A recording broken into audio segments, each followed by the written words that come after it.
Узнать интересные факты о Якутии по дороге на работу. Теперь такая возможность есть у москвичей. В столичном метро снова запустили именной поезд «Дальневосточный экспресс». Его стены украшены стендами с информацией о регионах Дальнего Востока. Есть вагон, полностью посвященный и нашей республике. С каким якутским колоритом знакомятся жители и гости столицы в подземке и зачем вообще нужны такие проекты, узнавал Максим Кардозу. Ежедневно этот поезд перевозит около 20 тысяч человек, и каждый из них может узнать хотя бы чуть-чуть о Дальнем Востоке, а значит и о нашей республике. Например, что такое хумус или для чего нужен чорон. А еще настоящими брендами Якутии наравне с вечной мерзлотой и алмазами стали бизоны и праздник Исэх. На стенах поезда также можно найти и задачки по географии из ЕГЭ, и традиционные загадки народа Саха. Такому двойному погружению и под землю, и в якутскую культуру удивляются не только москвичи. Стас Черемкин, студент второго курса РУДН. В Москву из Якутска он приехал 2 года назад. И на этом поезде вместе с друзьями часто добирается до учебы. Осторожно, двери закрываются. Следующая станция – Курская. The next station is Kurskaya. Вдали от дома я могу чувствовать частичку родины здесь, в Москве, в столице нашей страны. Я думаю, что это очень познавательно как и для москвичей, так и для тех, кто уехал учиться сюда, так как здесь все очень круто выглядит, все очень современно, модно.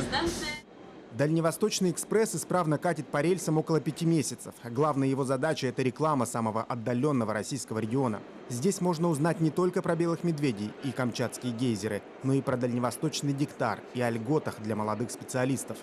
Мы хотим, чтобы больше жителей столицы нашей Родины, больше жителей России знали о том, что Дальний Восток – это прекрасный край, что он развивается, что сегодня 26% прямых иностранных инвестиций, которые приходятся на территорию России, идут на Дальний Восток.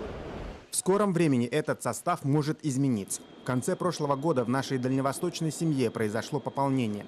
В федеральный округ вошли Бурятия и Забайкальский край. А Министерство Дальнего Востока с марта курирует и арктические зоны, которые имеют стратегическое значение.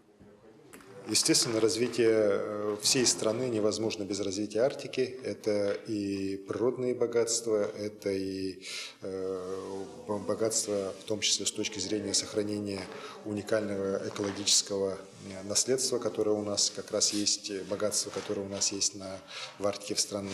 И очень хорошо, что сегодня решением президента уже принята такая концепция, что этим будет заниматься Министерство Дальнего Востока, которое уже преобразовано в Министерство Дальнего Востока и Арктики. В московском метро много именных поездов. Они посвящены кинофильмам, праздникам, героям и наукам. Есть даже целая картинная галерея на колесах. Это, конечно, все очень красиво. Правда, прокатиться на них не так просто. Эксперты отмечают один неудобный нюанс. Ремонтировать такие составы сложно. Заменять неисправные вагоны по отдельности нельзя. Они уникальные, так что в депо отправляется сразу весь поезд. Максим Кардозу, Виктор Олесов, Москва.